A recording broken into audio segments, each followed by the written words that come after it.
Assalamualaikum warahmatullahi wabarakatuh. Alhamdulillahirrabbilalamin. Wassalatu wassalamu ala ashrafil anbiya wal mursalin wa ala alihi wa sahbihi ajma'in. Amma ba'du. Para pemirsa yang dirahmati Allah subhanahu wa ta'ala, Alhamdulillah kita bisa berjumpa lagi di channel Faidah Doa ini. Semoga perjumpaan kita kali ini bisa menambah ketakwaan kita kepada Allah subhanahu wa ta'ala, menambah keimanan kita, menambah kebaikan-kebaikan kita pada sesama, sehingga apa yang kita wajibkan di dalam hidup ini, yaitu hablum minan nas dan hablum minallah, bisa terwujud di dalam hidup ini. Dan semoga dengan adanya channel ini, para pemirsa semuanya bisa mengambil manfaat atas apa yang sudah kami sampaikan. Dan apapun hajatnya, apapun keinginannya, semoga Allah Subhanahu wa ta'ala secepatnya mengijabah hajat-hajat kita, segera mewujudkan apa yang kita inginkan. Amin ya rabbal alamin.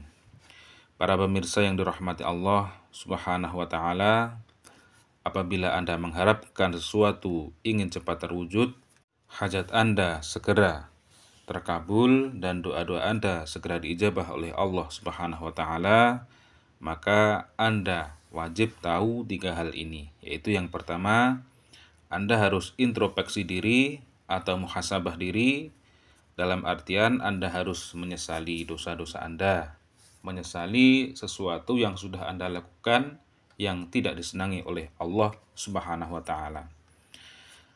Dan Anda harus melakukan sholat taubah terlebih dahulu dan tidak akan mengulangi dosa-dosa yang sudah Anda lakukan di waktu lampau. Rasulullah SAW bersabda, "Kullu bani Adama khata'un wa khairul khata'ina tawwabun." Setiap anak Adam pasti, atau setiap manusia pasti berbuat salah, dan sebaik-baik orang yang berbuat kesalahan adalah orang yang bertaubat. Maka dari itu, dengan merujuk hadis tersebut, kita sebelum meminta kepada Allah Subhanahu wa ta'ala, maka lakukan terlebih dahulu yaitu sholat taubah 2 rakaat. Dan untuk yang kedua, Anda harus yakin bahwa doa-doamu akan diijabah oleh Allah Subhanahu wa ta'ala. Wa an Abi Hurairah radhiyallahu an anna Rasulullah sallallahu alaihi wasallam qala yaqulullahu ta'ala, "Ana 'inda dhanni 'abdi bi wa ana ma'ahu idza dzakarani. Fa in dzakarani fi nafsihi dzakartuhu fi nafsi. Wa in dzakarani fi mala'i dzakartuhu fi mala'i khairi minhum."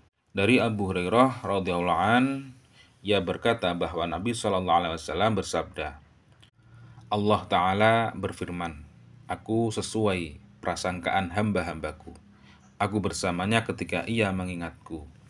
Jika ia mengingatku saat bersendirian, aku akan mengingatnya dalam diriku. Jika ia mengingatku di suatu kumpulan, aku akan mengingatnya di kumpulan yang lebih baik daripada itu." Jadi dengan hadis tersebut kita bisa menyimpulkan bahwasannya kita harus yakin ketika kita berdoa pasti akan diijabah oleh Allah Subhanahu wa ta'ala. Ud'uni astajib lakum. Berdoalah kepadaku, niscaya akan aku kabulkan doa-doamu. Dan untuk yang nomor 3 yaitu Anda harus husnudzon pada Allah Subhanahu wa ta'ala. Dalam artian ketika doa-doamu tidak sesuai waktu yang Anda harapkan, Anda harus berpikir, Anda harus berhusnudzon bahwa keputusan Allah Subhanahu wa ta'ala adalah keputusan yang terbaik bagi Anda.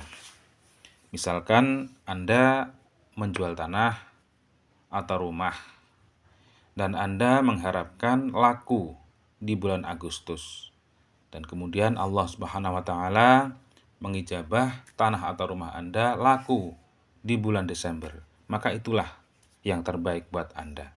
Karena bisa saja ketika Anda mengharapkan laku di bulan Agustus, Anda terkena musibah atau Anda terkena urusan-urusan yang Anda tidak sukai. Jadi di dalam berdoa, husnudzon atau berprasangka baik kepada Allah Subhanahu wa ta'ala itu sangatlah penting supaya kita mempunyai adab atau mempunyai tata krama di dalam berdoa, karena kita adalah seorang hamba dan Allah Subhanahu wa taala adalah maha segala-galanya dan maha menghendaki sesuatu yang terjadi.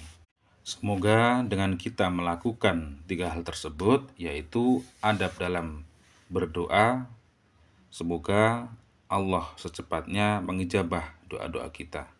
Amin ya rabbal alamin. Para pemirsa yang dirahmati Allah Subhanahu wa taala, pada kesempatan kali ini kami akan membagikan sebuah amalan atau doa, yang mana amalan atau doa ini manfaat atau faedahnya yaitu untuk hajat-hajat yang belum terwujud, keinginan-keinginan yang belum tercapai, maka Anda bisa mengamalkan amalan ini. Amalan ini sudah dibuktikan, dan ini ada sedikit cerita yang mengamalkan amalan ini. Ini ada seorang perempuan yang sakit selama 25 tahun dan sudah berobat kemana-mana di medis alternatif, tetapi belum juga sembuh.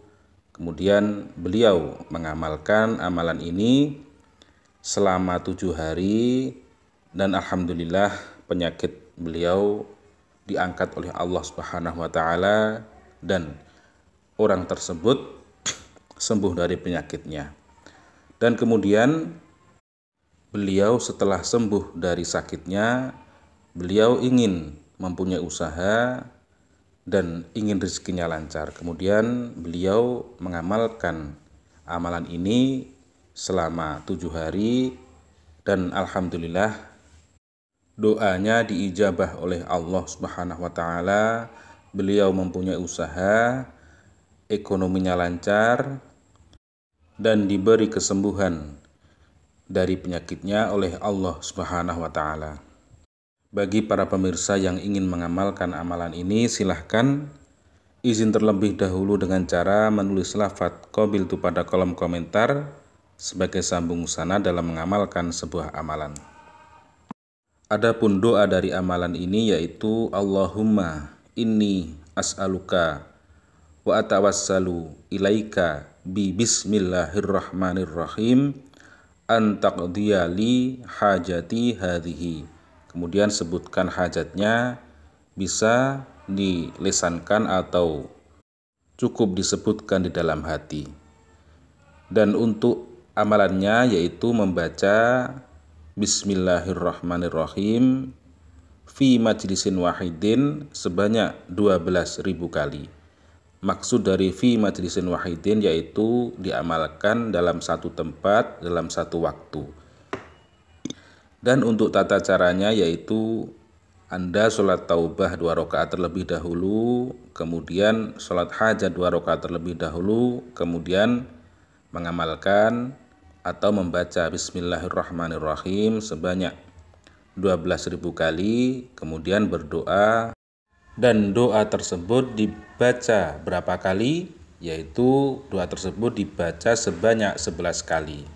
Allahumma inni as'aluka wa atawassalu ilaika bi bismillahirrahmanirrahim an taqdiya li hajati hadhihi. Kemudian sebutkan hajatnya. Dan untuk waktunya yaitu yang paling mustajab itu pada waktu sepertiga malam, yaitu sekitar jam 3 atau setengah 4. Demikian yang bisa kami sampaikan, semoga bermanfaat. Akhirul kalam, wa'afu minkum, assalamualaikum warahmatullahi wabarakatuh.